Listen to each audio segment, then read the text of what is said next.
ለጌታ ይሁን።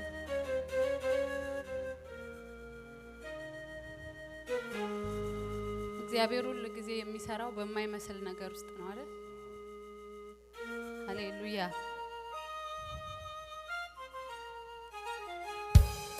አምልኮ ብዙ ነገሮችን እንደሚቀይር ያመንን እግዚአብሔርን የጠየቅነው ነገር በአምልኮ ውስጥ እንደሚመለስ ያመንን ሁላችንም በአምልኮ መንፈስ ውስጥ ሆነን ጌታን እናመልካለን። ሃሌሉያ።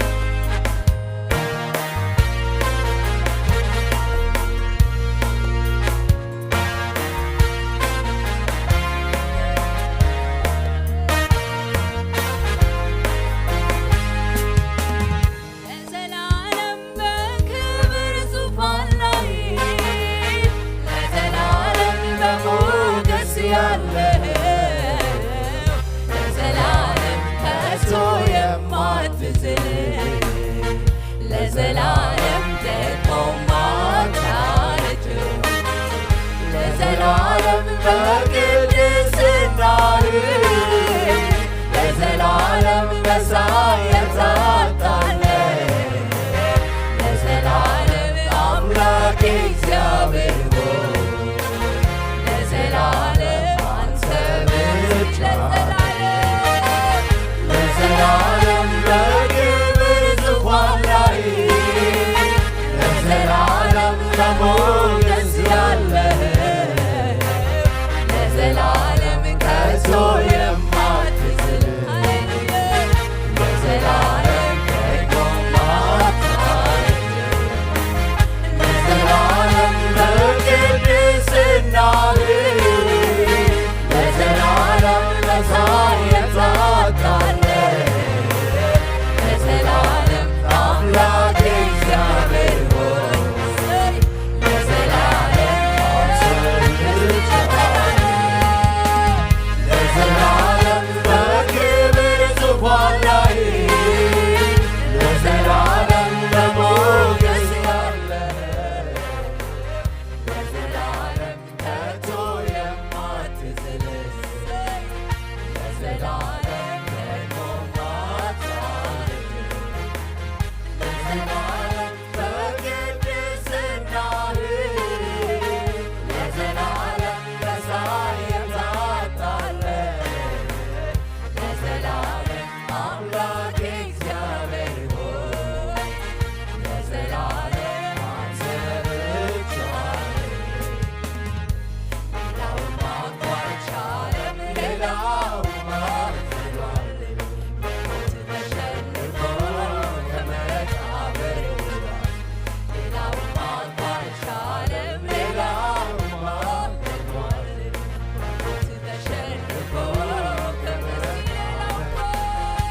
ሌላውማ እንኳ አይቻልም ሌላውማ አልፏል በሞት ተሸንፎ ከመቃብር ውሏል ሌላውማ እንኳ አይቻልም ሌላውማ አልፏል በሞት ተሸንፎ ከመቃብር ውሏል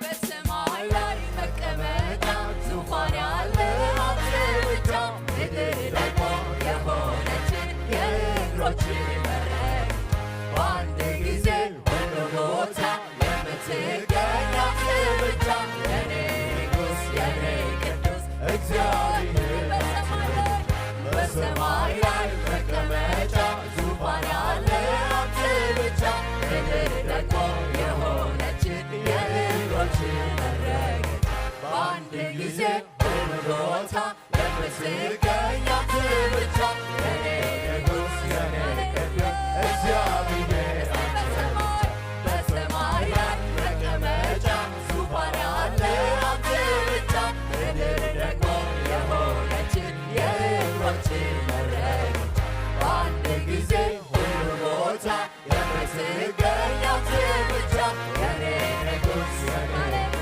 እግዚአብሔር አንተ ብቻ ለዘላለም በክብር ዙፋን ላይ ለዘላለም በሞገስ ያለህ ለዘላለም ከቶ የማትዝል ለዘላለም ደግሞ ማታረግ ለዘላለም በቅድስናህ ለዘላለም መሳይ የታጣለህ ለዘላለም አምላክ እግዚአብሔር ሆይ ለዘላለም አንተ ብቻ ሌላውማ እኮ አልቻለም ሌላውማ ዝሏል በሞት ተሸንፎ ከመቃብር ውሏል ሌላውማ እኮ አልቻለም ሌላውማ ዝሏል በሞት ተሸንፎ ሌላውማ እኮ አልቻለም ሌላውማ ዝሏል በሞት ተሸንፎ ከመቃብር ውሏል ሌላውማ እኮ አልቻለም ሌላውማ ደክሟል በሞት ተሸንፎ ከመቃብር ውሏል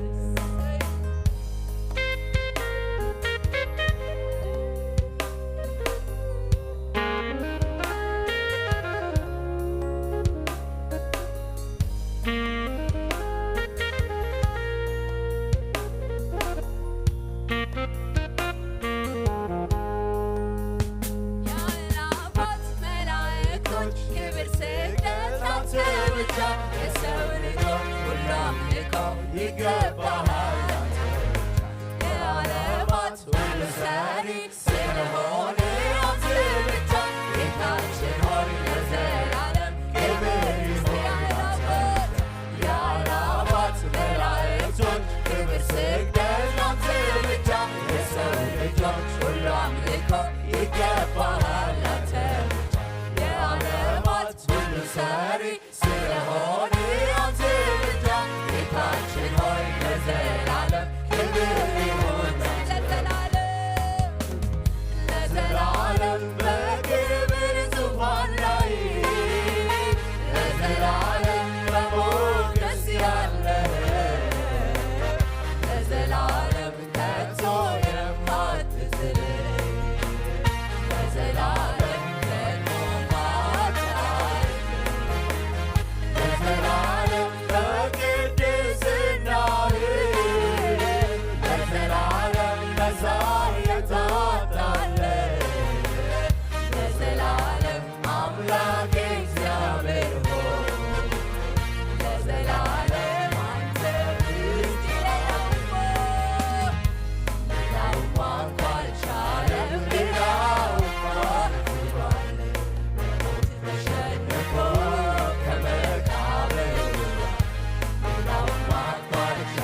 አይምሮ ሊሸከመው ከሚችለው በላይ ትልቅ ነው የኔ አይምሮ ሊሸከመው ከሚችለው በላይ ትልቅ ነው የኔ አይምሮ ሊሸከመው ከሚችለው በላይ ትልቅ ነው የኔ አይምሮ ሊሸከመው ከሚችለው በላይ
እደሰታለሁ ከባዱ ፈተና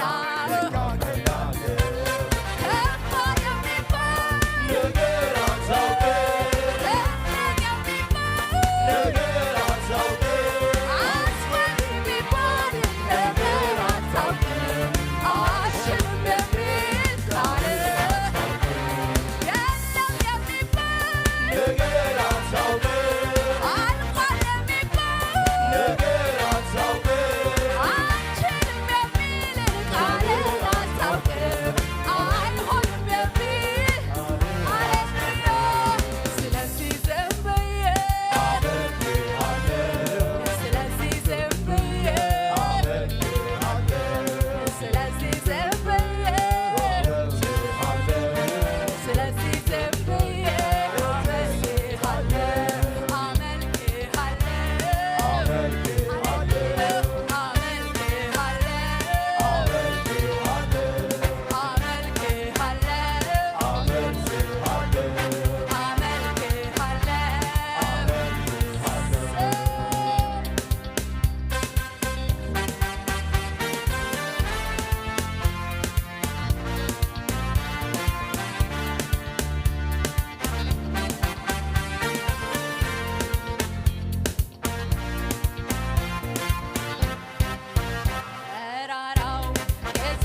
ከሁኔታዎች በላይ የበላይ የሆነው እግዚአብሔር ነገርን ሁሉ የሚያቀል ዛሬም ይመለካል። እስኪ በጭብጨባና በእልልታ ለንጉሱ ክብር እናመጣለን።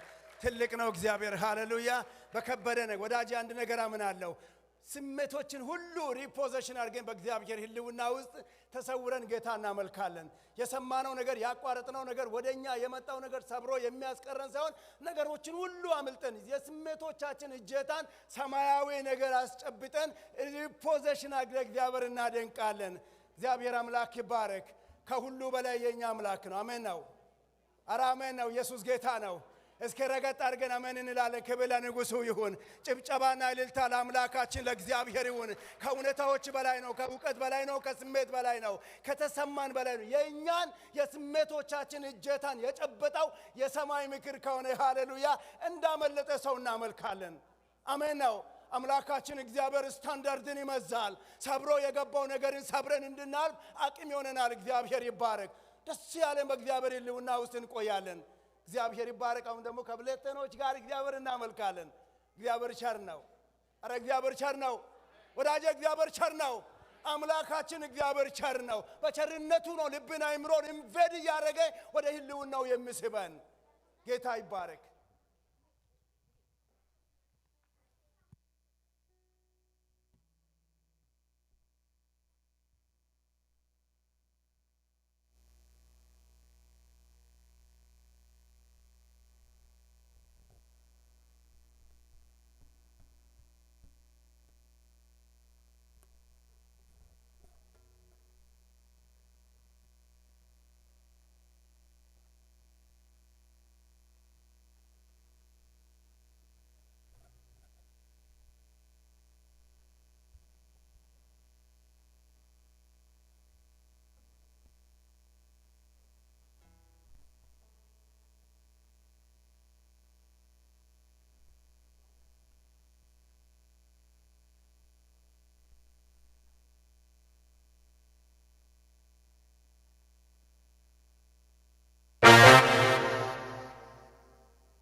Jesus, Lord, thank you for this day. We honor you, we worship you. Thank you for the world. Thank you for family. Thank you for honoring God people. In Jesus' name, amen.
Your people sing, holy,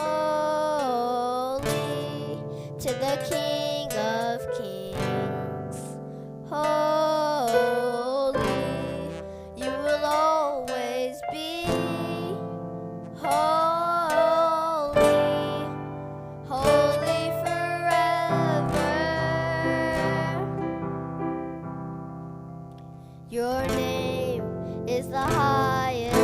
Your name is the greatest. Your name stands above them all. All thrones and dominions, all powers and positions. Your name stands above them all. Jesus, your name is the highest. Your name is the greatest. Your name stands above them all. All thrones and dominions, all powers and positions. Your name stands above them all. And the angels cry, holy. All creation cries, holy. You were lifted high, holy, holy forever. People sing, holy, to the King of Kings. Holy, you will always be. Holy, holy forever. You'll always be. Holy, holy forever.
Why we celebrate Christmas.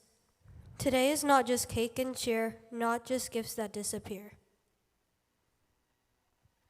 Not in a palace, not with a crown, but in a stable, low and brown. For unto us a child is born. In a manger soft with hay, the King of Kings was laid that way. For God so loved the whole wide world, every single boy and girl. Shepherds ran, they did not wait to see the one who came to save. Jesus grew with love and grace, helping people every place. So when we celebrate his birth, we celebrate hope on earth. For God so loved.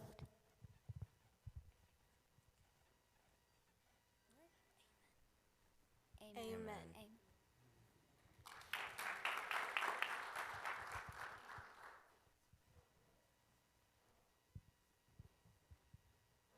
Jesus is my Savior.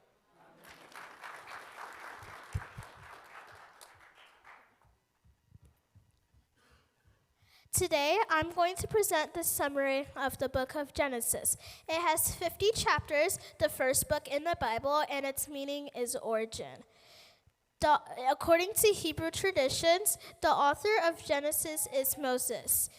This book was written because it tells how God created the universe and human beings. It also covers the special promises God made to Abraham. we learn that God created all things. He loves people, but he will punish sin. God promises, however, to save people who will trust him. The key people in this book are Adam and Eve, Noah, Abraham and Sarah, Isaac and Rebekah, Jacob and Rachel, and Joseph. Nobody knows when the flood or the creation occurred. Abraham was born in 2150 BC. His great-grandson Joseph died in 1800 BC. Genesis 1 to 11 took place in Mesopotamia. Genesis 12 to 36 took place in Canaan, which is also called the Promised Land. The rest of Genesis took place in Egypt. The main lesson of Genesis is God's eternal existence and his creation of the world.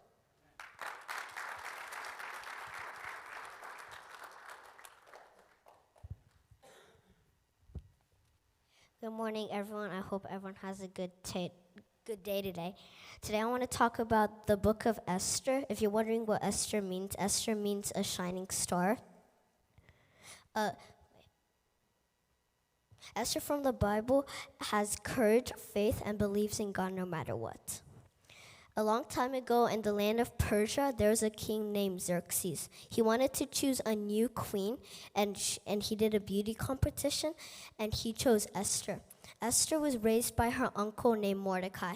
Mordecai taught Esther that she needed to believe in God no matter what.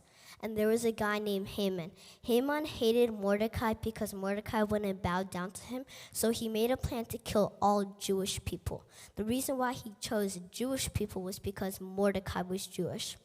And Mordecai found out about his plan and told Esther that he needed to tell the king. Esther was afraid because if you go to the king without an invitation and he doesn't give out his gold staff, you will die. So she told Mordecai to tell all the Jewish people to pray for her. She told Mordecai, if I die, I die. If I live, I live. So she prayed, she fasted, and she bravely went to the king. And the king said, what would you like? I could give you half of my wealth or kingdom. And she said, I would like to invite you and Haman to a banquet. So at the banquet, she exposed Haman's evil plan, and the king was furious and stopped his plan. And as his punishment, he got hanged, and his punishment was already ready because he planned to hang Mordecai because he doesn't like Mordecai, but instead Haman got hanged because of his evil plan. So the story of Esther talks about to have faith in God, believe in him no matter what.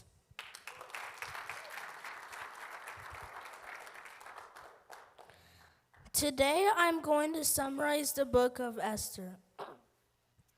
The book of Esther was written around 460 BC to 350 BC. The author of this book was unknown. The setting took place in Persia's capital called Susa in a royal palace where King Xerxes ruled. The main characters of the book are King Xerxes, Mordecai, Haman, and Esther.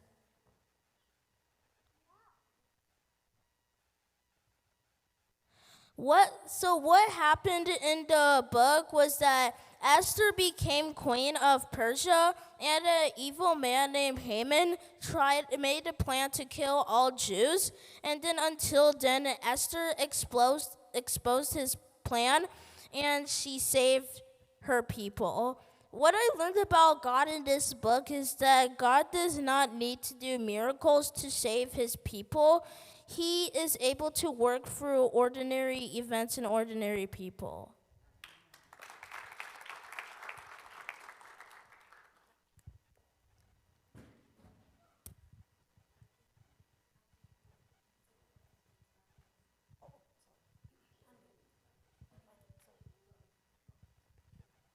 Today, in the town of David,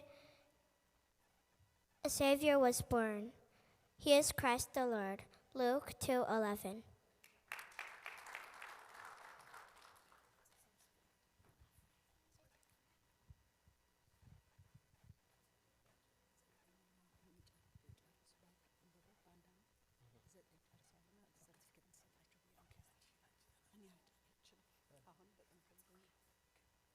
እሺ 9 ልጆች ባይብል ጨርሰው በመጀመሪያ እነ ጽጌረዳን ጌታ ይባርካችሁ በሏቸው።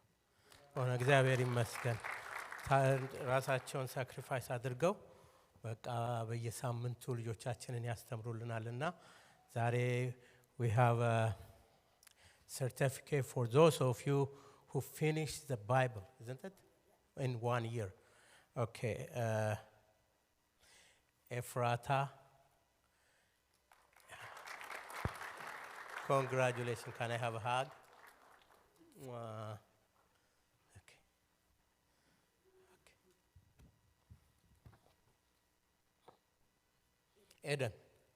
Eden. Hi, Eden. Congratulations.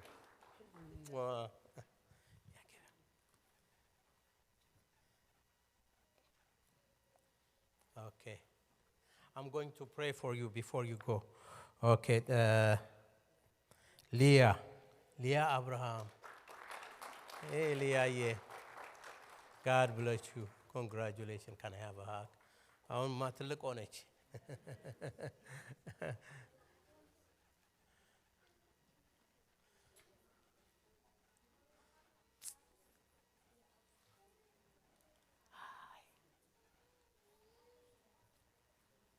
Okay, manage. Oh, okay. The other one is Iridia. Would you clap? Iridia, yeah. Let me have a hug.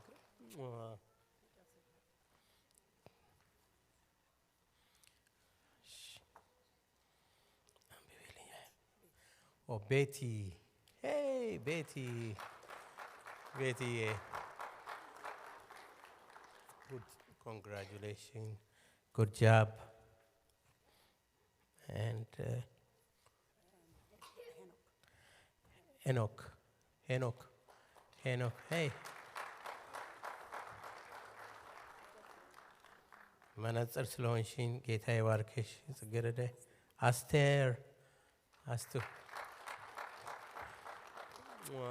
የኔ ቆንጆ ኮንግራጁሌሽን ጉድ ጃብ። Kirubel. Wow, Kirubel. You finished the Bible? Yeah. Okay. Miss Ghana. Yeah. Miss Gu. Good job. Okay. You have done a really great job, and then I hope you are going to finish next year the whole Bible. So I'm going to pray for you. ሁላችንም ተነስተን እንጸልይላቸው እጆቻችንን.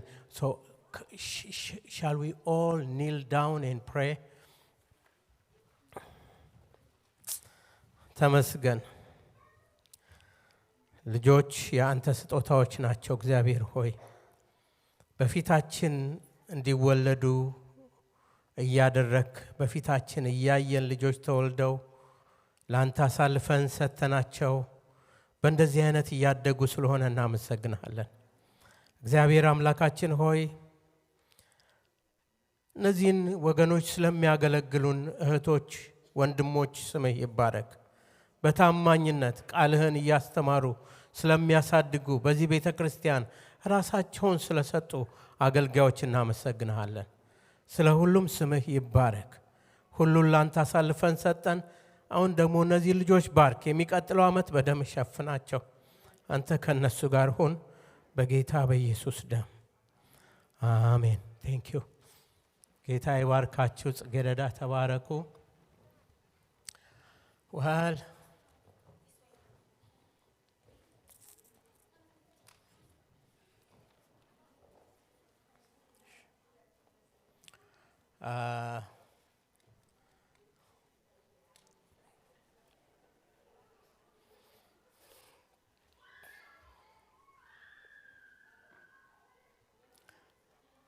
ዛሬ ጧት እነ ሊዲያ ደወሉልን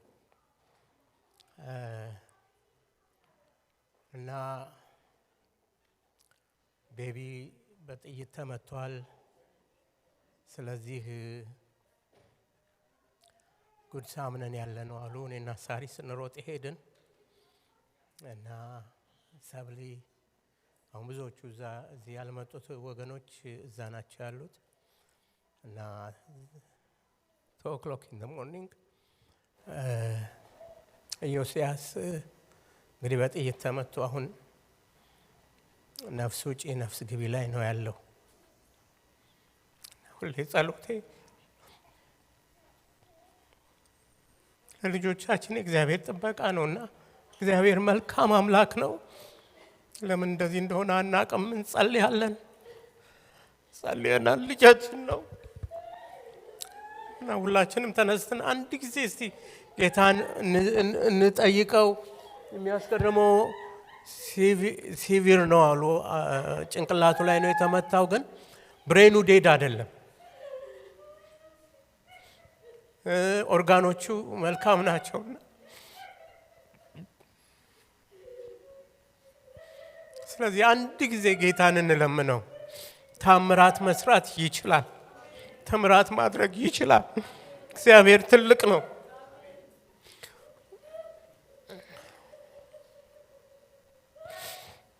ጌታ ሆይ ልጆቻችንን ስትድር ደስ ብሎናል። አይተናል፣ ዘለናል፣ አመስግነናል። ዛሬ ደግሞ ለኛ ጨለማ ሆነብን። እንደ ቤተ ክርስቲያን ጌታ ሆይ፣ እንደ ቤተሰብ ጌታ ሆይ፣ ወጣት ልጅ ጌታ እግዚአብሔር ሆይ አንድ ጊዜ አስበን ታምራትን ስራ። አልዓዛርን ከሞት ያስነሳ የሰራዊት ጌታ እግዚአብሔር የናዝሬቱ ኢየሱስ የዳዊት ልጅ ኢየሱስ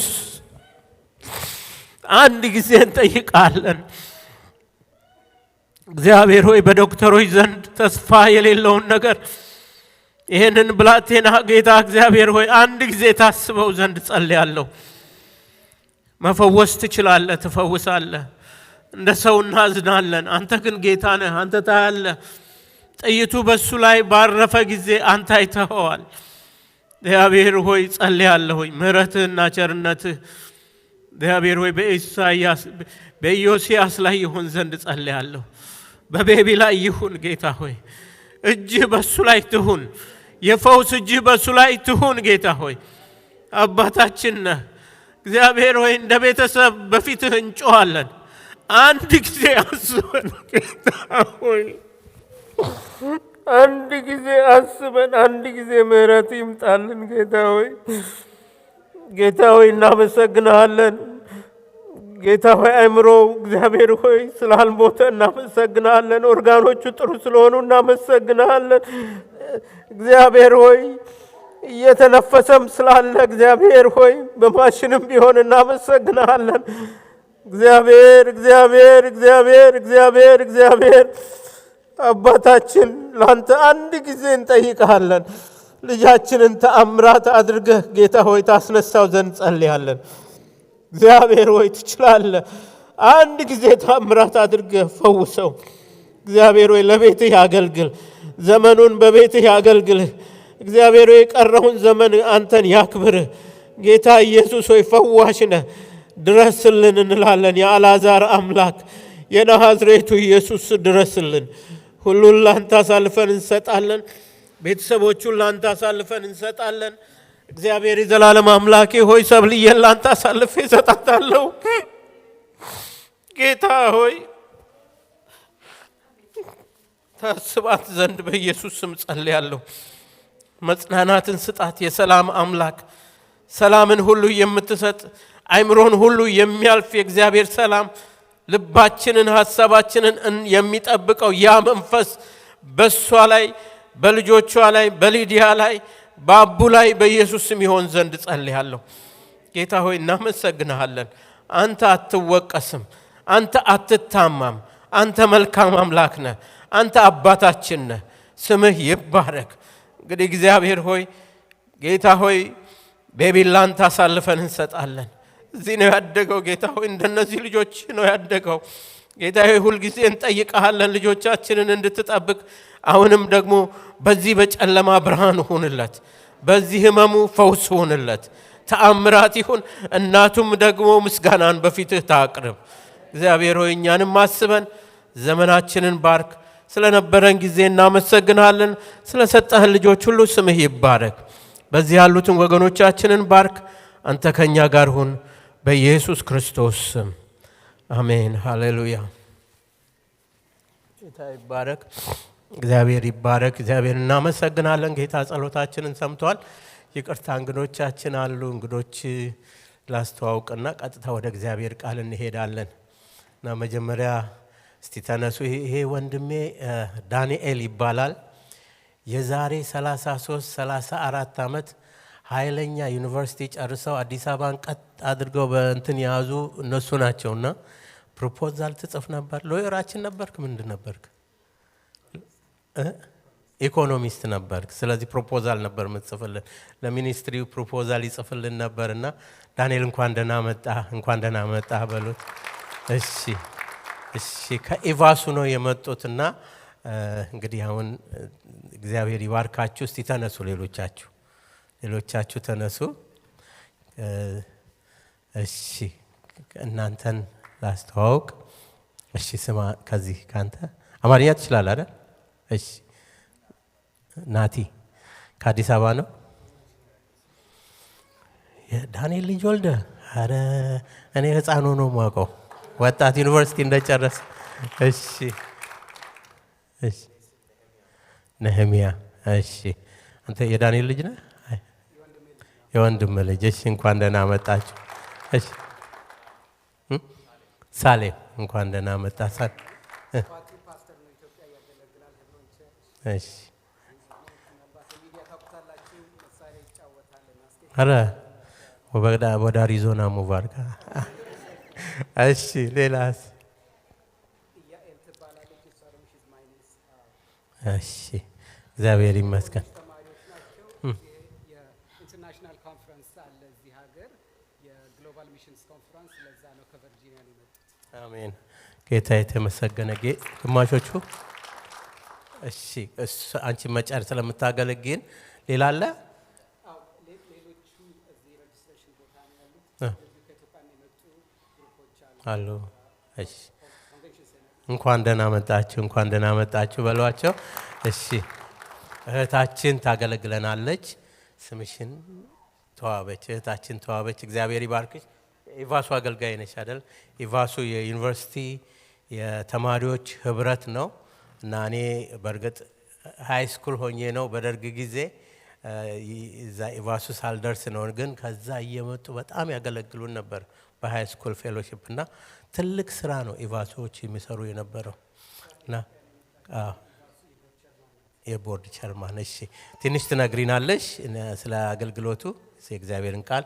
ከአሁን እንጸልይና ለጌታ ስራ መባና አስራት ሰብስበን ቀጥታ ወደ እግዚአብሔር ቃል። ሌላ አለ? ሌላ እንግዳ አለ? ሌላ እንግዳ እስቲ ይማ።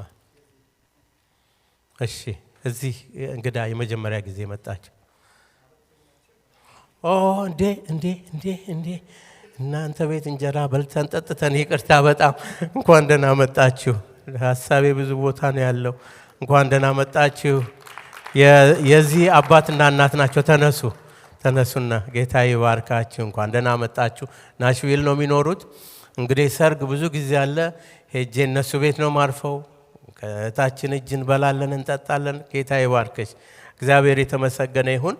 እና አሁን ለጌታ ስራ መባና አስራትን ሰበስብና ወደ እግዚአብሔር ቃል እንሄዳለን። እናመሰግንሃለን ጌታ ሆይ፣ ስምህ ይባረክ። አምልኮ አይቅርብህ፣ ምስጋና አይቅርብህ። እግዚአብሔር የዘላለም አምላክ ሆይ፣ በምንም ሁኔታ ውስጥ ብንሆን አምላካችን ሆይ አንተ ጌታ ነህ። ልትመለክ ይገባሃል። ድምፅህን ልንሰማ ይገባናል። ስለዚህ እግዚአብሔር ሆይ በአሁን ሰዓት ሐሳባችን በተለያየ ሁኔታ ቢበታተንም አንተ ጌታ ነህ። መንፈስህ በዚህ ይገኛልና ክብርና ምስጋና ከዘላለም እስከ ዘላለም ለታላቁ ስምህ ይሁን። እግዚአብሔር ሆይ አግዘን። ህልውና በመካከላችን በኢየሱስ ስም ይምጣ። እናመሰግንሃለን ስለነበረን ጊዜ፣ ስለነበረን የአምልኮ ሰዓት። እግዚአብሔር ሆይ ዘምረው እንድንዘምን ስለሚረዱን እግዚአብሔር ሆይ የመዝሙር አገልጋዮችን እናመሰግንሃለን። የተባረኩ ይሁኑ። በነገር ሁሉ እናከብርሃለን። በቃል የምታገለግለዋን እህታችንን ባርክ።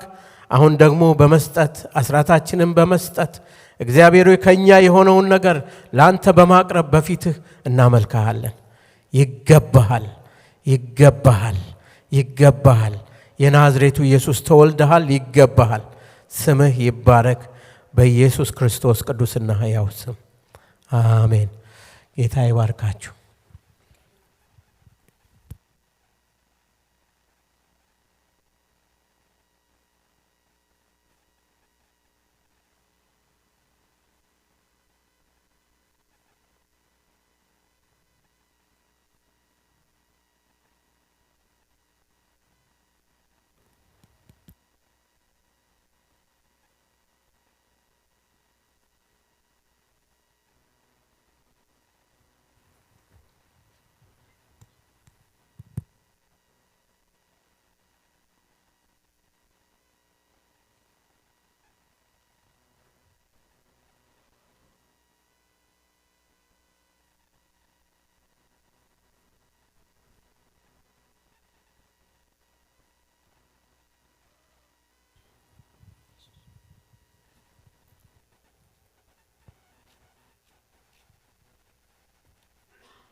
እንደምን አደራችሁ?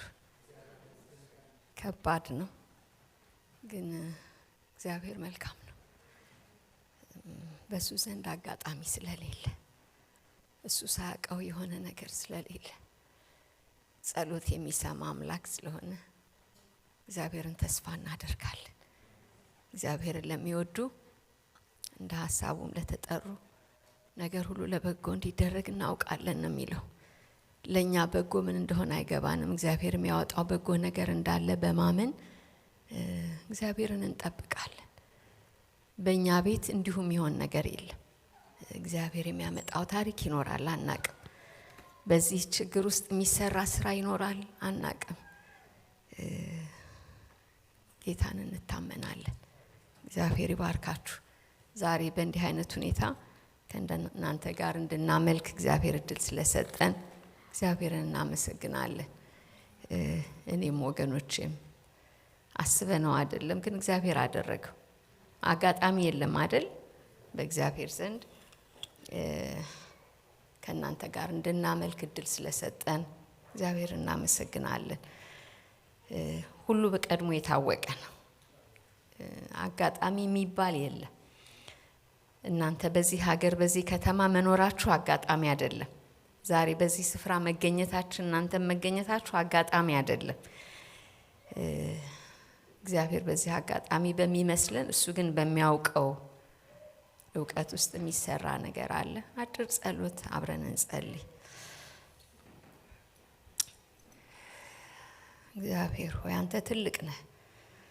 ልንገምተው ልናስበው ከምንችለው በላይ ትልቅ ነህ። ሁሉን አዋቂ ነህ።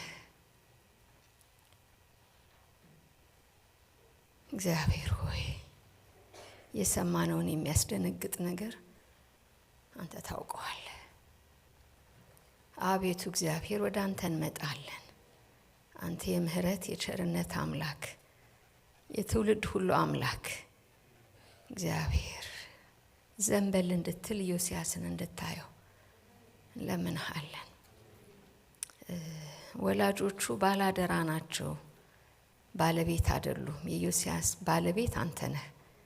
በእናቱ ማህፀን የሰራኸው፣ ህይወት የሰጠኸው፣ ወደዚህ ምድር እንዲመጣ ያደረግከው፣ ያሳደግከው አንተ ነህ። በእጅህ መልሰን እንሰጥሃለን። እግዚአብሔር ሆይ እንድትፈውሰው፣ እንደገና እድል እንድትሰጠው፣ ያንተን ክንድ ያንተን ማንነት እግዚአብሔር ሆይ የምናይበት ምልክት እንድታደርገው፣ የማዳንህ የመፈወስህ ምልክት እንድታደርገው በኢየሱስ ስም እንማጸናሃለን። ይነካ፣ ሰውነቱ ባንተ ይነካ። ጣቢታ ሆይ ተነሽ ያልክ ጌታ ድምጽህ ወደዚህ ብላቴና ይምጣ። እጅህ ትዳሰው ጌታ ሆይ ትችላለህ። እናምናለን ትችላለህ። ምናወራው ነገር ይኖር፣ እንዲህ ነበር እኮ እንዲህ ሆነ እንበል ጌታ ሆይ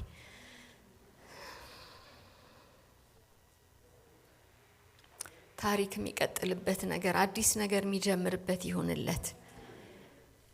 እግዚአብሔር ሆይ መታሰቢያ የሆነ ነገር ይሁን በዚችም ቤተ ክርስቲያን፣ በዚችም ከተማ፣ በዚህም ቤተሰብ ሁሉ ላንተ አሳልፈን ሰጠን።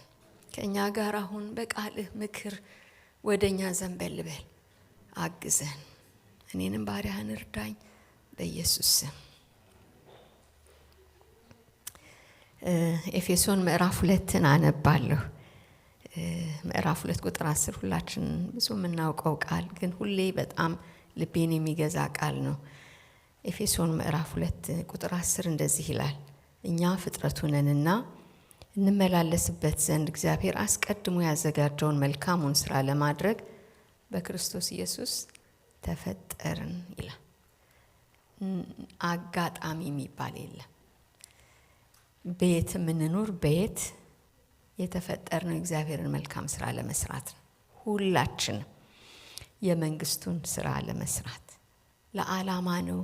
በአሪዞና ያላችሁት ለዓላማ ነው። በአሜሪካን ያላችሁት ለዓላማ ነው። በየትም ስፍራ የምንኖረው ለምን መጣን ወደዚህ ምድር ብላችሁ አስባችሁ ታውቃላችሁ? በተለያየ ምክንያት እግዚአብሔር ሰዎችን ወደ ተለያየ ስፍራ ሲወስድ አጋጣሚ የሚባል ነገር የለውም። ለራሱ ዓላማ ነው። ሊመስለን ይችላል የተሻለ ኑሮ ለመኖር አይደል? እንድንበላ፣ እንድንጠጣ፣ ጥሩ ቤት እንዲኖረን፣ ጥሩ መኪና እንድንነዳ፣ ልጆቻችን በጣም ጥሩ የተሻለ ትምህርት ቤት እንዲማሩ፣ እሱ ተጨማሪ ነው። እሱ ተጨማሪ ነው። ዋና ግን አይደለም። እንደዚህ አይነቱ ፕሪቪሌጅ አምላክ የሌላቸውም ሰዎች አላቸው አይደል? እግዚአብሔር የለም የሚሉ ኤቲስቶች ከኛ የተሻለ ኑሮ አይኖሩም? ይኖራሉ። መኪና አላቸው፣ ቤት አላቸው፣ ብዙ ነገር፣ ብዙ ፕሮፌሽን አላቸው። እሱ አይደለም የኛ ዋና። የኛ ዋና ገብቶናል ወይ? ለዚህ ስራ ራሳችን እንዴት እያዘጋጀን ነው ልላችሁ ነው የምፈልገው። ዋይ አም ሂር ሁላችሁ እንድትጠይቁ ፈልጋለሁ። ለምን በአሪዞና? ለምን በዚህ ጊዜ? ምንድን ነው የምናደርገው? ምን እየሰራን ነው? በሳምንት አንድ ቀን ተገናኝተን እዚህ መዘመር፣ የእግዚአብሔርን ቃል መስማት፣ መጽናናት፣ እርስ በርስ መበረታታት በቃ ለሱ ብቻ ይመስላችኋል? አገር አቋርጣችሁ ማይልስ ተጉዛችሁ የመጣችሁት አለ የሚሰራ ስራ፣ ከዛ ያለፈ ነገር አለ። እኔ ዛሬ ቻሌንጅ ላረጋችሁ ፈልጋለሁ። ገብቶናል እዚህ የመጣንበት ነገር? ለምንድን ነው እዚህ ያለ ነው? ምን እየሰራን ነው? እኔ ምን እየሰራሁ ነው ብላችሁ እንድትጠይቁ ፈልጋለሁ። እኔ ከብዙ አመት በፊት በኢትዮጵያ በጣም ከባድ ስደት በነበረ ጊዜ ጥቂት ሰዎች ያውቁ ይሆናል። ምናልባት ያንን ታሪክ የሚያውቁ ሰዎች ጥቂት ናቸው እዚህ ያሉት። ከኢትዮጵያ መውጣት በጣም ከባድ ነበር። በጣም ከባድ ነበር። ፓስፖርት ማግኘት አይቻልም። ፓስፖርት ማግኘት የምትችሉት የመንግስት ባለስልጣን ስትሆኑ፣ መንግስት ሲፈቅድላችሁ፣ ከቀበሌ ተጽፎ በጣም ረጅም ፕሮሰስ። ማንም ሰው ፓስፖርት አይኖረውም በዛ ዘመን። ጥብቅ ነበር። ቤተክርስቲያን ዝግ ነበር። ኮሚኒዝም፣ ሶሻሊዝም የሚባል እግዚአብሔር የለም የሚል መንግስት ነበር የኢትዮጵያ መንግስት እና ቤተክርስቲያን ዝግ ነው። ክርስቲያኖች ታስረዋል፣ ተሰደዋል። በዛ ጨለማ በነበረ ጊዜ እግዚአብሔር ግን ለህዝቡ ይናገር ነበር። ምን ይል ነበር? እስከ ምድር ጫፍ ድረስ ትሄዳላችሁ፣ የእግዚአብሔርን ስራ ትሰራላችሁ። እንደው በዛ ዘመን የኖረ ሰው እንደኔ ይኖር ይሆን? ይህን መልእክት የሰማ ሰው አለ? የለም? የሰሙ ሰዎች ገጥሟችሁ ያውቃሉ? በጣም ብዙ። እኔ ሰምቻለሁ፣ ግን ህልም ነው የሚመስለው። ፓስፖርት ማውጣት ማንችል ሰዎች እስከ ዓለም ጫፍ ትሄዳላችሁ፣ የእግዚአብሔርን ስራ ትሰራላችሁ፣ ምስክሮች ትሆናላችሁ። ሊሆን ይችላል፣ ግን በእኛ ዘመን አይደለም ብለው ነበር የነበሩ ሰዎች።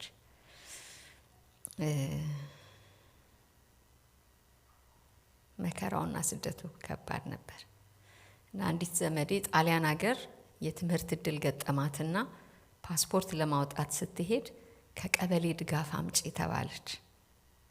ቀበሌ ስትሄድ ቀበሌው የወጣቶች ማህበር ይጻፍልሽ አላት። አዮማ ይባል ነበር ያን ጊዜ። እኛ ቀበሌ አንሄድም። ምክንያቱም ቀበሌ ከሄዳችሁ ኪነት የሚባል ዘፈን እንድትዘፍኑ ያደርጓችኋል። በጣም ብዙ የፖለቲካ ዝብርቅርቅ ስለነበር ክርስቲያኖች አንሄድም። ስለዚህ ወጣቶች ማህበር ጋር ስትሄድ ስሟ መዝገብ ውስጥ የለም፣ አይቻልም ተባለ። አባቷ የቀበሌው ሊቀመንበር እግር ላይ ወድቆ የፊልድ ሰራተኛ ስለሆነች ነው ስትመለስ ትመጣለች ብሎ ለምኖ ትንሽ ቁራጭ ወረቀት ላይ ደብዳቤ ተጻፈላት ለሚግሬሽን ፓስፖርት እንድታወጣ እና የ1 ዓመት የወጣቶች ማህበር 25 ሳንቲም በወር ትክፈል ተብሎ እሱን ከፍላ ያችን ብጣሽ ወረቀት ይዛ ሄዳ ፓስፖርት ወጣላት እና ጣሊያን ሄዳ ለ3 ወር ትሬኒንግ ወስዳ ተመለሰች። ተመልሳ ቀበሌ አልሄደችም። ከ1 ዓመት በኋላ የማስተርስ ፕሮግራም ኔዘርላንድ መጣላት። እንደገና ቀበሌ መሄድ አልተቻለ፣ ሚስ አረገች። እንዴት አጣብቂኝ እንደነበረ ልነግራችሁ ፈልጌ ነው። በዛ መሃል ነው እስከ ዓለም ጫፍ ትሄዳላችሁ፣ በሁሉ ቦታ ኢትዮጵያውያን ይሄዳሉ እየተባለ ይመስላል። በጭራሽ አይመስልም፣ አይመስልም። ዛሬስ ኢትዮጵያውያን የሌሉበት አለ አለ? በኖርዝ አሜሪካ፣ በዩሮፕ፣ በአፍሪካ፣ በኤዥያ። ቅርብ ቀን አንድ ጓደኛዬ ካምቦዲያ ሄዶ ወጣቶች ጋር እንዲህ ፎቶግራፍ ተነስቶ የሀገርሽ ልጆች እነኝውልሽ ብሎ ላከልኝ። የሀገሬ ልጆች ብቻ አይደሉም፣ የጌታ ልጆች፣ የጌታ ልጆች የሌሉበት የለም። ካዛኪስታን ባለፈው ረብሻ ነበረ እና የከተማው ረብሻ በቴሌቪዥን በዚህ በሲኤንኤን ሲታይ ጽሁፍ ለምለም እንጀራ ይሸጣል።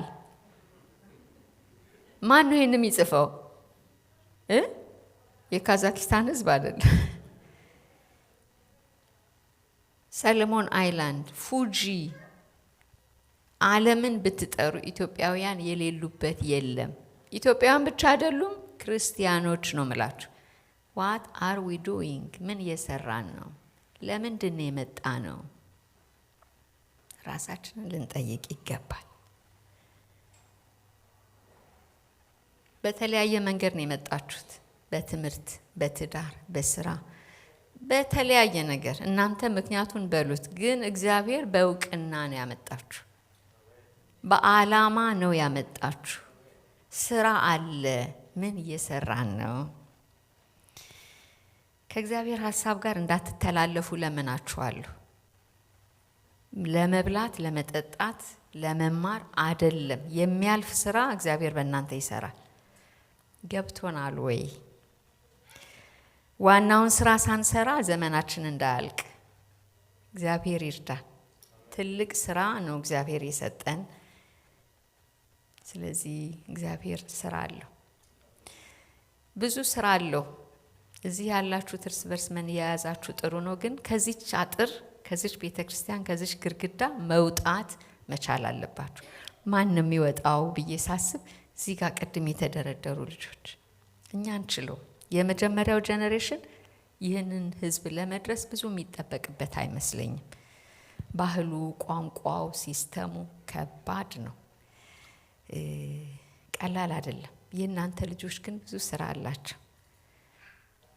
እኔ የመጀመሪያው ጄኔሬሽን ስፕሪንግ ቦርድ ይመስለኛል የሚያዘጋጅ ኢምፓወር የሚያደርግ። ከዚህ ተነስተው ግን የሚሄዱ ብዙ ልጆች አሉ። እንዴት ነው እያሳደግን ያለነው ልጆቻችንን? ጎበዝ ተማሪ ሁን፣ ኢንጂነር መሆን አለብህ፣ ዶክተር መሆን አለብህ፣ ሎየር መሆን አለብህ። ጉድ። ከዛስ በቃ ማንም ዶክተር ይሆናል እኮ አይደል? ማንም ኢንጂነር ይሆናል፣ ማንም ሎየር፣ ማንም ዲፕሎማት ይሆናል። የኛ ልጆች እሱ ብቻ አይደሉ፣ የንጉስ አምባሳደር ናቸው። ስራ አላችሁ። እህቴ በሜሪላንድ ትኖራለች። ወደ 30 ዓመት ሆኗታል እዚህ ስትኖር። ልጆቿ እዚህ ነው ያደጉትና አንድ ቀን የሆነ ቦታ ይዞኝ ይሄዳል። ትንሽ ልጇ ኮሌጅ እንደጨረሰ እየሄድን የዚህ ሀገር ሰዎች አፍሪካን አሜሪካንስ እንዲየመጡ አገኛቸውና ኖ ብሎ አወራ እና እኔ እንግሊዘኛ የምችል ይመስለኝ ነበር። ምንም አልሰማሁ። ምንም የእውነቴን ነው የምላችሁ። ምችል ይመስለኛል። እንዴት ምንድን ነው ያለው? ስፓኒሽ ነው። ምክንያቱም ክላስ ፍሬንች እና ስፓኒሽ ይወስዱ ነበር ሃይ ስኩል እና ፍሬንች አይደለም ስፓኒሽ ምንም አልገባኝም። እና ቤቢዬ ምንድን ነው ያልካቸው ስሎ ለእንደዚህ አይነቱ እንዲህ አይነት እንግሊዘኛ ትናገሪያለሽ፣ ዲሰንት ለሆነው ደግሞ ዲሰንት እንግሊዘኛ ትናገሪያለሽ አለ። እና ምን እንዳልኩ ታውቃላችሁ? this guy is a missionary for these people. I can't communicate። እናንተ ኮሚኒኬት ልታደርጉ አትችሉም በጭራሽ። እሱ በቃ ኮሚኒኬት አደረጋት። አንድ ወርድ አልገባኝም፣ ምንም አንድ ወርድ ጎኛ ነው ያለው። እንዴት ይገርማል አልኩ በቃ። እና እውነተኛ ሚሽነሪዎች የተዘጉ በዚች ምድር ላይ ያሉትን ቸርቾች የሚከፍቱ ልጆች እግዚአብሔር ሰጥቷቸዋል። እንዴት ነው የምታዩዋቸው? ትንንሽ እንዲሆነው የሚቀሩ አሁን እነዚህ የዘመሩ ጥቅስ ያሉ ልጆች ከ10 ዓመት በኋላ እዚህ የሉም። ምን ሰተን ነው የምንልካቸው? ምን አስታጥቀን ነው የምንልካቸው? ምን ለመስራት ነው? የቤተ ክርስቲያን ቅድሚያ አጀንዳ፣ የቤተሰብ ቅድሚያ አጀንዳ ምንድን ነው? ልጆቻችን ጥሩ እድል ማግኘታቸውን ብቻ ነው ወይ የምናየው? ይሄ ሁሉ የሚደረግ ነገር ለወንጌል ስራ ካልጠቀመ ከስረናል። የእውነት ከስረናል ዘመዶች። ልጆቻችሁ አካዳሚካሊ ሰክሰስፉል ሆነው ኢንጂነር፣ ዶክተር፣ በቃ ፕሮፌሰር ሆነው ካበቃ ከሰር ይሄዳል እንዴ? ይሄ ሁሉ ፓስተር ይዘን እንሄዳለን? የሚሄድ ነገር አለ እንዴ? መኪና ይሄዳል ወደ ሰማይ፣ ቤት ይሄዳል፣ ፕሮፌሽን ይሄዳል፣ ናቲንግ ምንም። የጌታ ነገር ብቻ ነው የሚሄደው። ለየቱ ነው እየሰራን ያለ ነው? ቅድሚያ የምንሰጠው ለማን ነው? ቤተ ክርስቲያን ቅድሚያ የምትሰጠው ለምንድን ነው? ቤተሰብ ምንድን ነው ቅድሚያ የሚሰጠው ነገር? ዋናው ምንድን ነው? አስቀድማችሁ የእግዚአብሔርን መንግስት ፈልጉ፣ ሌላ ሁሉ ይጨመርላችኋል እንላለን አይደል? ሰው ዓለምን ሁሉ ቢያተርፍ ነፍሱን ግን ቢያጎድል እንላለን አይደል? ምን ይጠቅመዋል? ለእኛስ ልጆች ሁሉ ቢኖራቸው ኢየሱስ ከሌለ አልከሰርንም? በቀኑ መጨረሻ በእግዚአብሔር ፊት በእግዚአብሔር መንግስት ልጆቻችን በዙሪያችን ከሌሉ ከኛ የባሰ ምስኪን የለም። ምን እየሰራን ነው ቤት ውስጥ? ከሰኞ እስከ አርብ ከትምህርት ቤት መቅረት አይቻልም አይደል? ቢያማቸው ቢያተኩሳቸው ጸልየን ፔንኪለር ሰጠን ይዘን ወዴት ነው? ወደ ትምህርት ቤት አይቀርም። ቅዳሜና እሑድ ካስነጠሳቸው በቃ ተኙ። ምን እያልን ነው? ይሄ ነበር ቀዳሚ አይደለም። መልእክት ነው ህይወታችን። በቃል የምንናገረው አይደለም፣ የምንኖረውን ነው የሚያዩት ልጆች። ደግሞ ምንድን ነው የምናስተላልፈው? ዋና ምንድን ነው? እኛ ቤት ምንድን ነው ዋና? እኛ ቤት ጌታ ነው ወይስ አካዳሚክ ኤክሰለንስ? ልጆቻችን በትምህርት በጣም ጎበዝ ሲሆኑ በቃ በኩራት ነው፣ በደስታ ነው፣ በሰው ልክ እኛ የሪፖርት ካርዳችን እናደርጋቸዋለን። የእንትና ልጅ እንዲባል ነው። የጌታ ነገር ነው ዋና መሆን ያለበት። ስራ አላቸው፣ እግዚአብሔር ይፈልጋቸዋል። እኛ ደግሞ ወላጅ፣ እስቲ ወላጅ ሆናችሁ እጃችሁን ልይ። በጣም ብዙ ወላጅ እናንተ የልጆቻችሁ ባለቤት አይደላችሁ፣ ባላደራ ናችሁ። እግዚአብሔር የልጅ ልጅ አለው እንዴ? አለው? የለውም። እግዚአብሔር የልጅ ልጅ የለውም። እኛ ባላደራ ነን። በእናንተ ቤት አደራ የተቀመጡ ልጆች አሉ። አሳድጉልኝ፣ ለመንግስት ያሳድጉልኝ፣ ለቤቴ ስራ አሳድጉልኝ ብሎ የሰጣችሁ ባለቤት አላቸው። እኛ እንደምንፈልገው አይደለም እናሳድጋቸው፣ እሱ እንደሚፈልጋቸው። ልጅ ለምን ሰጠኝ ብላችሁ ታውቃላችሁ? ለምን ወለድኩ? ብዙ ሰው አይልም። ለምን ወለድክ? በእግዚአብሔር ስለሰጠኝ። ዛሴት ከዛ አልፈም። ምን እንዲሆኑ ምንም አናቅም። ዝግጅትም የለንም። ቤተ ክርስቲያን ይህን መስራት አለባት። እግዚአብሔር ልጅ የሰጠን ልጆች አላቸው እንድንባል፣ አገር ቤት ደግሞ ስንሸመግል እንዲጦሩን አይደለም። ለራሱ ስራ ነው የፈጠራቸው፣ ለመንግስቱ ስራ ነው የፈጠራቸው። ኢሳይያስ 8 ቁጥር 18 ምንድን ነው የሚለው? ኢሳይያስ 8 ቁጥር 18 እንደዚህ ይላል፣ እነሆ እኔና እግዚአብሔር የሰጠኝ ልጆች ለእስራኤል በጽዮን ተራራ ከሚኖረው ከሰራዊት ጌታ ከእግዚአብሔር ዘንድ ምልክትና ተአምራት ነን። እናንተ ወገኖቼ በዚች ከተማ በአሪዞና ምልክትና ተአምራት ናችሁ። እናንተን አይተው ማንን ያያሉ? ጌታን ያያሉ። ምልክትና ተአምራት ናቸው። ብዙ ቸርቾች እየተዘጉ ነው እናያለን። ለሚቀጥለው ትውልድ ማስተላለፍ ስላልቻሉ ዛሬ በጣም ብዙ ዋጋ ከፍለን ቤተክርስቲያን እንገዛለን፣ ህንፃ እንገነባለን። ልጆቻችን ላይ ካልሰራን ግን የእነሱ ዕጣ ፈንታኛ ላይ ይወድቃል። እግዚአብሔር ከዛ ይጠብቀን። ስለዚህ ብዙ ሚሽነሪዎች ከሰሜን አሜሪካ ከአውሮፓ ወደ ኢትዮጵያ መጥተው ወንጌል ሰብከዋል። ለብዙዎቻችን እድል አግኝተናል። የኛ ወላጆች እኛም በእነሱ ተገልግለናል። መጽሐፍ ቅዱስ በቋንቋችን እንዲተረጎም አድርገዋል። በተለያየ ቋንቋ ትምህርት ቤቶች ከፍተዋል። ቤተክርስቲያን ከፍተው ብዙ አገልግለዋል። ዛሬ ግን የነሱ ቤተክርስቲያን ተዘግቷል። በጣም የሚያማምሩ ካቴድራሎች እድል ገጥሟችሁ አይታችሁ ከሆነ አላቅም፣ እኔ ብዙ አይቻለሁ። በጣም የሚያማምሩ ካናዳ በጣም ቆንጆ ቆንጆ ቤተክርስቲያኖች፣ አይፈርስም። አርኪቴክቱ የዛ ዘመን አርኪቴክት ነው ተብሎ ስለሚታሰብ እንደ አንቲክ ይቀመጣል። ስትገቡ ግን ሞል ነው። ስትገቡ ጅም ቤት ነው። ስትገቡ ሲኒማ ቤት ነው። እግዚአብሔር ይጠብቀን። ሰው ላይ ካልተሰራ አደጋ ነው። ምን እየሰራን ነው? እነኚህ ልጆች እንዴት ነው እያሳደግን ያለ ነው? ፕራዮሪቲያችን ምንድን ነው? የቤተ ክርስቲያን አጀንዳ ምን ይመስላል? የቤተ ክርስቲያን በጀት የት ጋር ይውላል? ለእኛ ኮንፍራንስ ይዘጋጃል፣ ሴሚናር ይዘጋጃል፣ የልጆች ኮንፍራንስ አለ፣ የወጣቶች ኮንፍራንስ አለ። የወጣቶች ስልጠና እንሰጣለን፣ የልጆች ስልጠና እንሰጣለን። ልጆችን ማን ነው የሚያገለግለው? ማንም። እኛ ሀገር በተለይ አገልግሎት የለም እንደው ለምን በልጆች አትጀምርም ይባል። አገልግሎት የለሽም በልጆች ጀምሪ እንላለን። መሞከሪያ ነው። ልጆች የሰሙትን ነገር ሁሉ ግራስፕ ያደርጋሉ። እኛ ላይ ለምን አይሞከርም? እኛ እኮ አንዳንድ ሰባኪ ከዘፍጥረት እስከ ራእይ ምን ሊያወራ ፈልጓል ብላችሁ አታውቁም? የሚጠቅመን ይዛለን፣ ማይጠቅመንን ትተን እንሄዳለን። ልጆች ግን የሰሙትን ነገር ሁሉ ነው የሚይዙት። ሮል ሞዴል የሚሆኑ የህይወት ምሳሌ የሚሆኑ እንደ እንትና መሆን ፈልጋለሁ የሚሏቸውን ሰዎች ነው ለአገልግሎት ማብቃት ያለብን። ለልጆች ሲባል በጀት የለም ይባላል እኛ ሀገር። ለእኛ ብዙ በጀት አለ። ለትልልቆቹ በጣም ትልልቅ አገልጋይ እንጋብዛለን።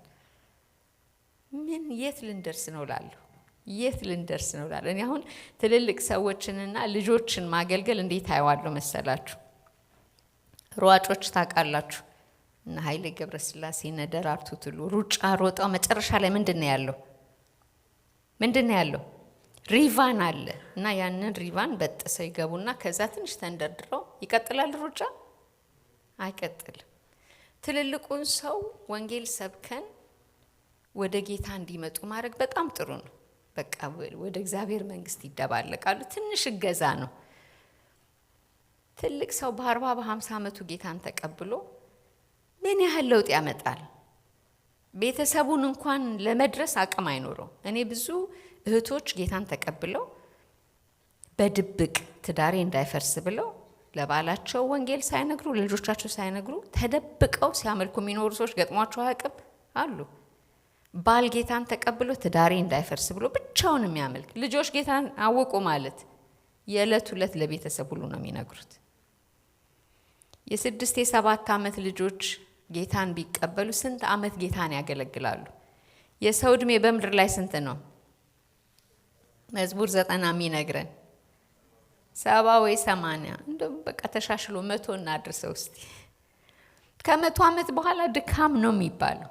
ስለዚህ በ40 በ50 ዓመቱ የመጣ ሰውና በ7 ዓመቱ የመጣውን ሰው አገልግሎቱን እስቲ በእግዚአብሔር መንግስት ውስጥ ኮንትሪቢዩት የሚያደርገውን ነገር ካልኩሌት አድርጉት። የት ጋር ኢንቨስት እናርግ? በ60 ዓመት ወደ ጌታ መጥቶ ምን ሊያደርግ ይችላል? አዲስ ትምህርት ቤት አይገባ፣ አዲስ ሰፈር አይሄድ፣ አዲስ ሀገር አይሄድ፣ እዛው ባለበት። እነኚህ የነበሩ ልጆች ግን የት ናቸው? ነገ አናቅም የት እንደሚደርሱ። በሚማሩበት በትንንሽ ልጆች ትምህርት ቤት ብርሃን ናቸው። ሃይ ስኩል ሲገቡ ዩኒቨርሲቲ ሲገቡ ማስተርሳቸውን ሲሰሩ አገር ነው የሚደርሱት። ኢፌክቱን አያችሁት? ኤሪያ ኦፍ ኢንፍሉዌንሳቸው ማሰብ ትችላላችሁ። አንድ ትንሽ ልጅ ኢን ታውዘንድስ ይደርሳል። እማ ላይ እንስራ፣ ማይሆን ትኩረታችን እግዚአብሔር ምንድን ነው እያለን ያለው? እግዚአብሔር ይርዳን። እነ ማኑሄ ልጃቸው ሲወለድ ጥያቄ ጠይቀዋል። ልጁ ሲወለድ ምን እናድርግ፣ እንዴት ነው አስተዳደጉ አሉ። እግዚአብሔር የሚሰጣቸውን መመሪያ ለዮሐንስና ለዘካርያስ መመሪያ ተሰጠ አልተሰጠም? በእናታቸው ማህፀን እያሉ እናቶቻቸው ምን እንደሚበሉ ምን እንደሚጠጡ ካደጉ በኋላ ምን እንደሚሆኑ ዲቴይል ነው እግዚአብሔር ፓኬጅ የሰጣቸው። እናንተ ቤትስ ምንድን ነው የተሰጣችሁ ፓኬጅ? ምን እያላችሁ ነው? እግዚአብሔር ለምን ሰጠኝ ጠይቁ። እግዚአብሔር ይጠየቃል አይጠየቅም? ይጠየቃል፣ ደግሞ ይናገራል። ለምን ሰጠኸኝ? ምን ዓላማ አለህ በልጆቼ ላይ? ሙስሊሞችን ብትጠይቋቸው አይደለም ለምን ወለድክ ለምን ታገባለህ ቢባል ሙስሊም ልጅ ለመውለድ ነው የሚላችሁ። ለምን ታገባለህ? ሙስሊም ልጅ ለመውለድ። በቃ ዓላማ ነው። ከወለዱም በኋላ የሚያሳድጉት እስላም አድርጎ ለማሳደግ ነው። they are dedicated። ቀልድ አያውቁም። ምንም ነገር ከመማራቸው በፊት ቁርአን እንዲማሩ ነው የሚያደርጉት። እነሱን ወደ ህይወት ማምጣት እንዴት ከባድ እንደሆነ ታውቃላችሁ? እስላሞች እንዴት ነው ጌታን የሚቀበሉት? ሰምቶ የሚያውቃል? እንዴት ነው ጌታን የሚቀበሉት? በድንቅና በተአምራት ጌታ ራሱ ተገናኝቷቸው በህልም ወይ ታመው ሲፈወስ። በጣም ከባድ ነው።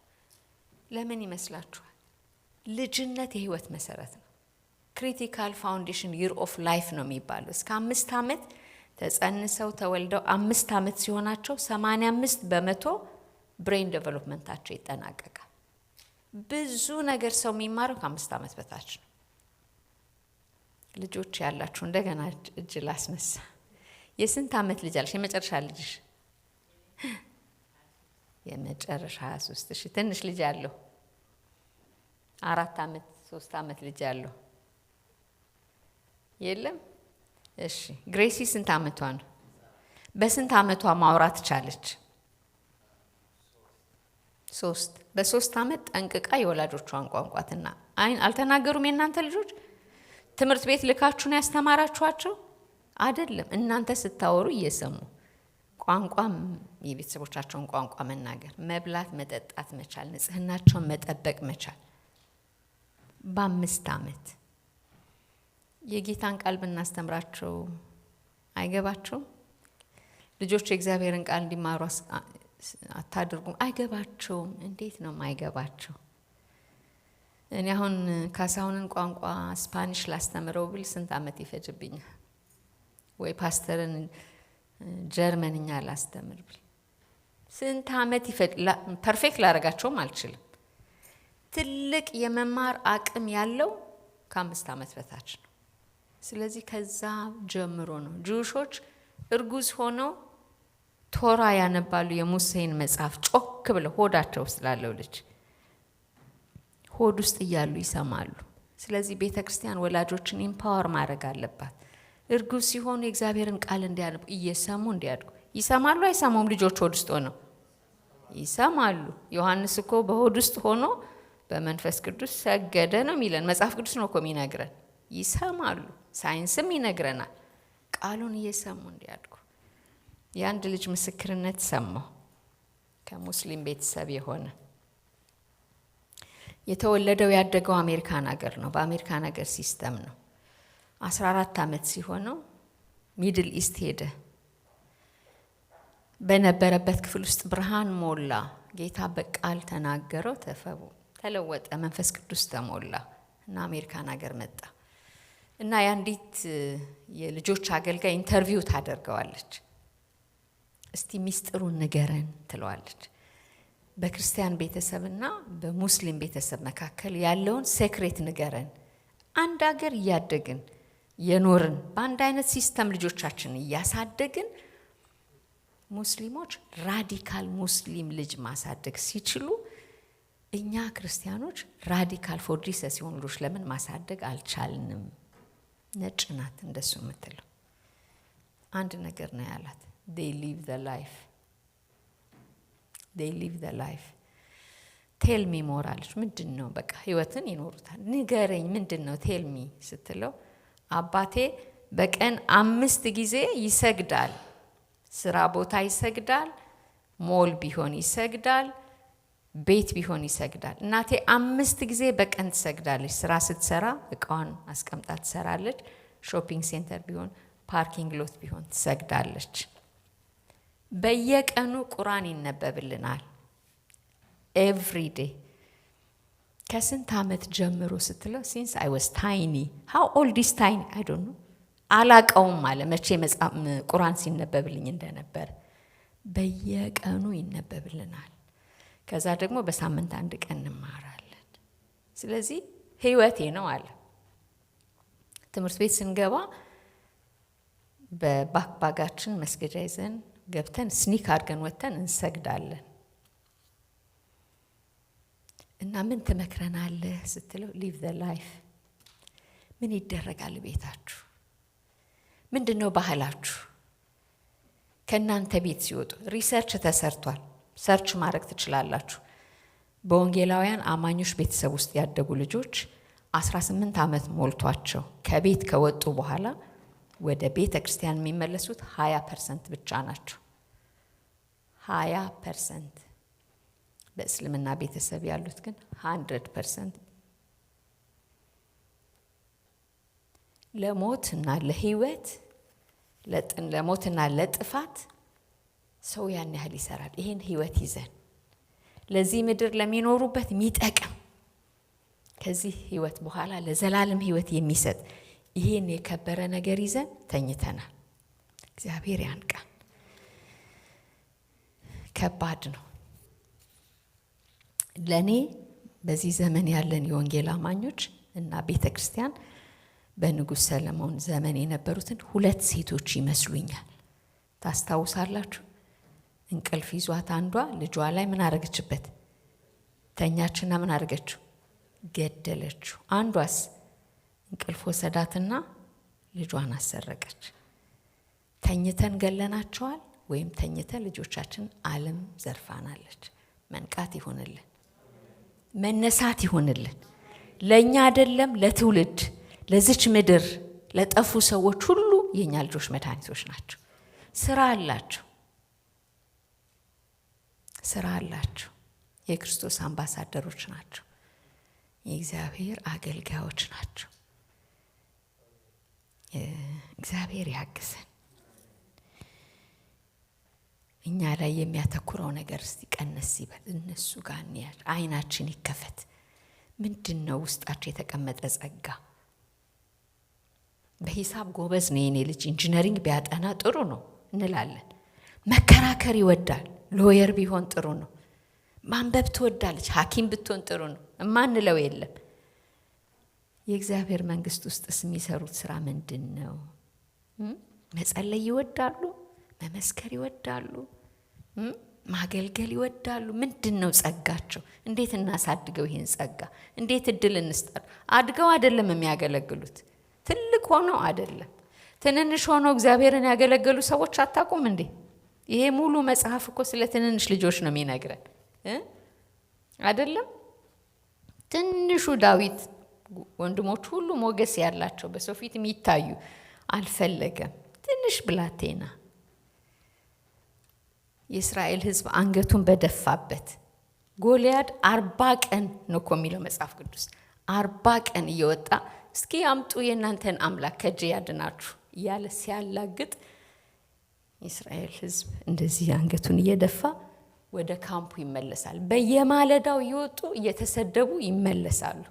ትንሽ ብላቴና አልሰማማል፣ ቶለሬት አላረግ። ይሄ ያልተገረዘ ፍልስጤማዊ የእስራኤልን አምላክ ሲሰድብ መስማት አልችልም። ጎበዝ አሉት እንደ ወንድሞቹ አላሉት። ማንተ ትዕቢተኛ ነው። በአምላኬ ስም እመጣበታለሁ። በግንባሩ አንገቱን ቆረጠው የእስራኤልን ጠላት። ቀና ብለው እንዲሄዱ። ዛሬ አንገት የደፋንበት ብዙ ነገር የለም። በጣም ብዙ ያፈርንበት፣ እንደ ሀገርም ያፈርንበት አይደል? ድሆች የተባልንበት፣ ኮራፕትድ የሆነ ምድር ያለን፣ በዘር የተከፋፈልን ብዙ ነገር አለ በምድራችን። በዚህም ምድር ብዙ ነገር አለ አማኙን አንገት ያስደፋ። ያንን የሚለውጡ ልጆች ሰጠን ቀና ብለን እንድንሄድ። ብዙ ዳዊቶች በቤታችሁ አሉ። ብዙ ዳዊቶች፣ ብዙ ሳሙኤሎች። ሳሙኤል ያደገበት ዘመን እኮ ከባድ ዘመን ነበር። በጣም ከባድ ዘመን። የአገልጋዩ የካህኑ ልጆች የእግዚአብሔርን ቁርባን ያቃለሉ፣ የእግዚአብሔርን ቁርባን ያቃሉ፣ የሰባውን እንበላለን የሚሉ እርኩሰት የነበራቸው፣ በእግዚአብሔር ቤት ከሴቶች ጋር የሚዳሩ በጣም ነውር። ምን እያያደገ ሳሙኤል ከባድ ነበር። ግን እናቱ ስራ ነበራት። ሳሙኤል ተራ ልጅ አልነበረም። በጸሎት የተረገዘ፣ በጸሎት የተወለደ፣ በጸሎት ያደገ፣ የሰጠኝን ብላ አምጥታ በቤቱ ያስቀመጠችው፣ በዛ ያደገ። ኮሙኒኬት የሚያደርገው የእግዚአብሔር መንፈስ ታሪክ እንዲለውጥ አረገው። ትንሹ ብላቴና በቤቱ የኖረው ኤሊ ያልሰማውን ድምፅ እግዚአብሔር ወደ እርሱ ላከ። ከዳን እስከ ቤርሳቤህ ድምፁ በምድር አይወድቅም ነበር። ስንት ሳሙኤሎች በቤታችሁ አሉ? አይኖቻችንን ይክፈትልን እግዚአብሔር። የት ነው እያሳደግናቸው ያለ ነው? እግዚአብሔር በልጆች ይናገራል። እግዚአብሔር በልጆች ይሰራል። ድምፁን ይሰማሉ። ግን ቦታ መስጠት አለብን። ሳሙኤል የተዘጋጀለት ነበር። በመቅደሱ ስር ነበር። ወደ እግዚአብሔር ቤት እናምጣቸው ልጆቻችንን። ወደ እግዚአብሔር ቤት እናምጣቸው። አንድከም፣ አንታክት። በቤቱ ይደጉ። ድምፁን እየሰሙ ይደጉ። በቤት የጸሎት ስፍራ ይኖራቸው። አብራችሁ ጸልዩ፣ አብራችሁ አንብቡ። እግዚአብሔር በልጆቻችን የሚሰራው ነገር አለ። ቅድም የአስቴርን ታሪክ ሰምተናል። ስደተኛ እኮ ናት። ስደተኞች ናችሁ። ብዙ አስቴሮች አሉ እናንተ ቤት ታሪክ የሚገለብጡ። በደንብ አዘጋጅቷት ነበር መርዶክዮስ ማን እንደሆነች፣ አይሁዳዊ እንደሆነች፣ አምላክ እንዳላት። ልትመረጥ የሚገባት ናት እንዴ? ያ ሁሉ አሁን ለንጉስ ሚስት ሲፈለግ ስደተኛ ሰፈር ይኬዳል እንዴ? የመኳንንት ልጆች፣ የመሳፍንት ልጆች እኮ አሉ፣ ቆንጆች፣ በጣም ብዙ ነገር ፕሪቪሌጅድ የሆኑ።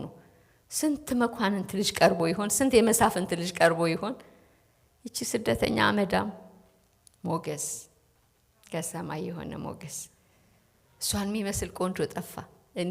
እንዲዘጋጁ የተሰጣቸውን ታስታውሳላችሁ? ታሪኩን ስታነቡት ትገረማላችሁ። ውበት እንዲኖራቸው። እነሱ እኮ ድሮም የተዋቡ ናቸው። ግን የጌታ ሞገስ ሲመጣ፣ ውበት ከሱ ሲመጣ ከሁሉ በለጠች። ዘንግ ለማ ተዘረጋ። ለአስቴር፣ ለስደተኛ አስቴሮች አሉ እናንተ ቤት፣ የንጉሥ ሀሳብ የሚያስለውጡ ወገኖች። እንነሳ፣ ልጆቻችንን እናያቸው፣ ትውልዱን እንይ።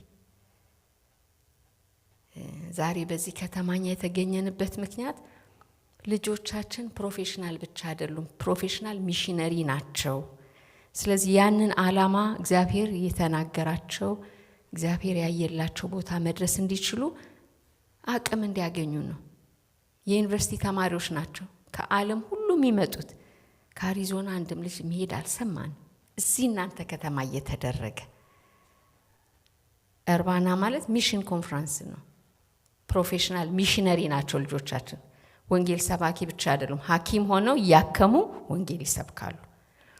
የፈረሰውን የሶሪያ ከተማ እየሰሩ መሐንዲስ ልጆቻችን ወንጌል ይሰብካሉ፣ ቤተክርስቲያን ይተክላሉ።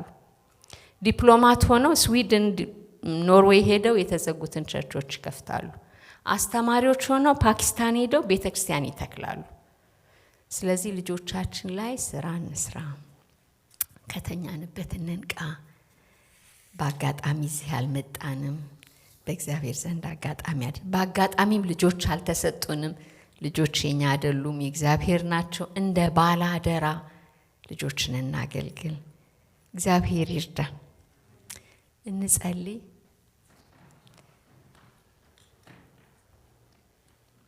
እግዚአብሔር እንዲረዳን የሰጠንን ልጆች የሱ እንደሆኑ በማሰብ እንጸልይላቸው። ልጆቻችንን እናገልግል። እግዚአብሔር እንዲያግዘን ጊዜያችን እንዳናባክን ዋና የሆነውን ነገር ዋና እንድናደርግ እግዚአብሔር ጸጋ እንዲሰጠን አቅጣጫን አደራረግን እንዲያሳየን አካሄድን እንዲያሳየን ጉልበት እንዲሆነን ጥበብ እንዲሰጠን እግዚአብሔርን እንጠይቀው። ሁላችን ጥቂት ደቂቃ እንጸልይ። እግዚአብሔር ሆይ እርዳን። ለመድኃኒት ይሁኑ የኛ ልጆች፣ ለጓደኞቻቸው መዳን፣ ለምድሪቱ መፈወስ ምክንያት ይሁኑ ብለን እንጸልያለን።